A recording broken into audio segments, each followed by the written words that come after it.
Galera, aqui é uma VAP que eu comprei esses dias, mas ela é show de bola. Uma VAP 5100 turbo. Junto comprei também já com esse bico, tá? Bico de pressão, a original guardei. Comprei Snowphone aqui já da Nevô, tá?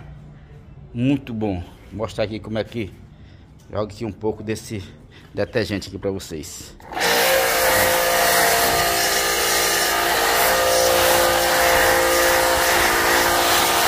Muito bom.